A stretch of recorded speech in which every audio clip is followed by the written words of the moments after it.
একটা ইন্ডাস্ট্রিকে সামনে যেতে হলে আসলে এরকম আমাদের অনেকগুলো শাকিব খানের মতো মানুষ দরকার। এক সময় আমাদের এই নাটক নিয়ে মানুষ গর্ব করত, মানে যেটা যত সস্তা, কম দামে, বিলো স্ট্যান্ডার্ড, সেটার ভিউ বেশি। আমি কখনো সিন্ডিকেটের, হ্যাঁ, শাকিব খান অবশ্যই তার যোগ্যতা দিয়ে, তার মেধা দিয়ে সে একটা জায়গায় আসছে, আছে, ভালো আছে বলা যাবে না, তবে আছি, ঠিকই আছে। হ্যাঁ, সময়টা তো একটা অস্থির সময় যাচ্ছে, তো সবাই একটা এক ধরনের অনিশ্চয়তার মধ্যে আছি, সেই অস্থিরতার মধ্যে আসলে কাজ কন্টিনিউ করছেন। হ্যাঁ। কাজটা নিয়ে আসলে কাজ করছি, অনেক কাজই করছি। আজকে যে কাজটা করছি এটা একটা, আমি যেটাকে একক নাটক বা সিঙ্গেল নাটক বলি, সেরকম একটি নাটক। নাম হচ্ছে দহন জ্বালায়, আরাফাত হুসাইন ডিরেক্টর। আজকে শুরু করলাম সকাল থেকে কাজটা। গল্পটা বেশ ভালো, একটা দায়িত্বশীল বাবার গল্প, বড় ভাইয়ের গল্প। হ্যাঁ, সিনেমায় তো অনেক কাজ করছি এখন। এই তো একটা অনুদানের ছবি আজীবন, এটা কাজ শেষ করে আসলাম। আর একটা ছবি হচ্ছে সলতে, এটা রাজশাহীর যে আমাদের সেই যে ভ্রাম্যমান লাইব্রেরি যাকে বলা হয়, পোলান সরকার, ওনার উপর একটা ছবি হচ্ছে, এটাও ফুল লেন্থ ফিল্ম, সেটার কাজ করলাম। তারপরে এর মধ্যে বাণিজ্যিক চলচ্চিত্র বরবাদ করছি, তারপরে পিনিক বলে একটা ছবি আছে, সেটা করলাম। এখন 4-5টা ছবির কাজ চলছে। এটা আসলে যার যার রুচির ব্যাপার। তো আমি নাম দেখে আমার ভালো না লাগলে আমি সাধারণত সেই নাটক অভিনয় করি না। যদি দেখি মানে এটা হাসি লাগে আসলে। এভাবেই তো আমাদের নাটকগুলো নষ্ট হচ্ছে আসলে, রুচিও নিম্নগামী সব কিছুতেই। আমরা মনে হয় সারা পৃথিবীর মানুষ আস্তে আস্তে সামনের দিকে যায়, আমরা মনে হয় পেছনের পায়ে হাঁটি, আমরা আস্তে আস্তে পেছনে দিই।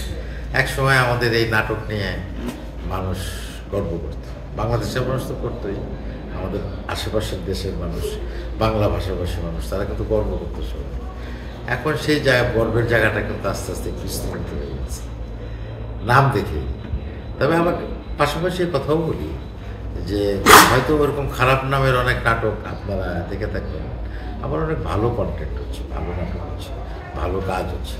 আমাদের তো ভালো অভিনেতা আছে, ভালো ডিরেক্টর আছে, ভালো স্ক্রিপ্ট রাইটার আছে, সবই আছে। টেস্টটা একটু করতে হবে। আর একটা অদ্ভুত জায়গা তৈরি হয়েছে ইউটিউব আসার পরে বা ইন্টারনেট আসার পরে, মানে যেটা যত সস্তা, কম দামে, বিলো স্ট্যান্ডার্ড, সেটার ভিউ বেশি। একটা মানুষ সবচেয়ে যে বেশি একটা, ধরেন যে কী বলবো, একটা মানে যে লোকটা একটু উল্টাপাল্টা কথা বলে, অসামঞ্জস্যপূর্ণ কথাবার্তা বলে, হ্যাঁ, দেখা যায় তার কথাটা মানুষ বেশি নিচ্ছে। ওই যে মামুন ভাই একটা কথা বলেছিলেন যে আমাদের রুচির দুর্ভিক্ষ, এই রুচির দুর্ভিক্ষটা কিন্তু সব ক্ষেত্রে, শিল্প সাহিত্যের ক্ষেত্রে না, সব জায়গায় কিন্তু আমাদের রুচির একটা দুর্ভিক্ষ শুরু হয়েছে এবং আমরা দেখতেই পাচ্ছি। আমি কখনো সিন্ডিকেট কি এই জিনিসটা আসলে বোঝার চেষ্টা করি নাই, কারণ আমি তো শিকার হই নাই, এটা প্রথমত। আর দ্বিতীয়ত হচ্ছে যে আমি যেই জায়গায় কাজ করি বা যে ধরনের কাজ করি, সেখানে আমার মনে হয় যে সিন্ডিকেটের খুব প্রয়োজন। আমাকে যাদের প্রয়োজন তারা নেয়, আর আমি যে কাজটি প্রয়োজন মনে করি সেই কাজটি করি। আমি তো সব কাজ করিও না, আর সবাই আমাকে নেয় শুনি, কিন্তু একটু দেখা যায় না, এটা তো অদৃশ্য, ইনভিজিবল। তো সেটা থাকতে পারে। এইটা ছিল হচ্ছে তখন আমি কলেজে পড়ি আর কি। এটা আমাদের ফরিদপুরের একটা খুবই ঐতিহ্যবাহী একটা নাট্য সংগঠন আছে, প্রায় 150-200 বছরের পুরো একটা নাট্য সংগঠন। তো ওই সংগঠনেই আমি প্রথম আমার থিয়েটার চর্চাটা শুরু করি। প্রথম একটা কিশোরের চরিত্রে অভিনয় করেছিলাম, যদিও কলেজে পড়তাম। তো সেটা দিয়েই শুরু, সেখান থেকেই নাটকের প্রতি ধীরে ধীরে ভালোবাসাটা তৈরি হয়, ঝোঁকটা তৈরি হয়, এবং পরবর্তীতে একটা কমিটমেন্ট হচ্ছে। এটা তো আমরা শুধু আমাকে লোকজন চিনবে বা আমি একটা বড় জায়গায় যাব, শুধু সেই ইচ্ছেটা তো না, আমাদের একটা রাজনৈতিক কমিটমেন্ট থাকে, একটা সামাজিক কমিটমেন্ট থাকে, মানুষের প্রতি দায়বদ্ধতা থাকে। সেই দায়বদ্ধতাও তৈরি হয় আস্তে আস্তে, সেখান থেকে থিয়েটার চর্চা।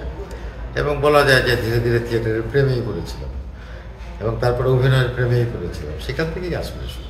না, সবাইকে তো যে থিয়েটার থেকে আসতে হবে আমি খুব প্রয়োজনীয় মনে করি না, তবে শিক্ষাটা নিয়ে আসতে হবে।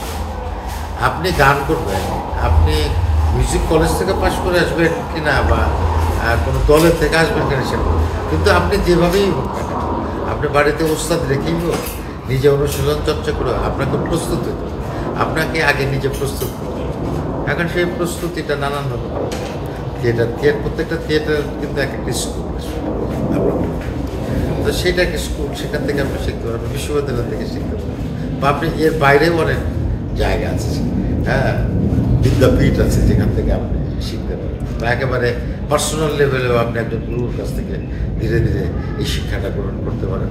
তবে অবশ্যই শিক্ষা, আর এটা যেহেতু একটা পারফর্মিং আর্ট, অনুশীলন চর্চা সাধনা, এটা হলো শিক্ষা ছাড়াও। চাকরি ছেড়ে দিয়েছি, তাও প্রায় 18 বছর 19 বছর, এটা তো পুরোনো কথা। এটা ঢাকা শহরে আমরা যখন থিয়েটার শুরু করেছিলাম তখন তো আর এখন তো থিয়েটার করে তো আমরা কোনো অর্থ পাই না, আমরা তো ভালোবাসার জায়গা থেকে, কমিটমেন্টের জায়গা থেকে থিয়েটার করি। তো প্রত্যেকেই কোনো না কোনো কাজের সঙ্গে যুক্ত থাকতে হয়েছে। তা আমি সেদিক থেকে তো মনে করি যে আমি সৌভাগ্যবান যে আমার একটা চাকরি ছিল ব্যাংকে, যার ফলে আমি থিয়েটারটা করতে পারতাম, অভিনয়ের এই চর্চাটা করতে পারতাম। যখন দেখেছি যে না, আমার চাকরিটা না হলেও চলবে, তখন আমি এইটা একটা ইন্ডাস্ট্রিকে সামনে যেতে হলে আসলে এরকম আমাদের অনেকগুলো শাকিব খানের মতো মানুষ দরকার। হ্যাঁ, শাকিব খান অবশ্যই তার যোগ্যতা দিয়ে, তার মেধা দিয়ে সে একটা জায়গায় আসছে, কিন্তু একজনকে দিয়ে ইন্ডাস্ট্রি চলে না, আসলে কম্পিটিশন লাগবে।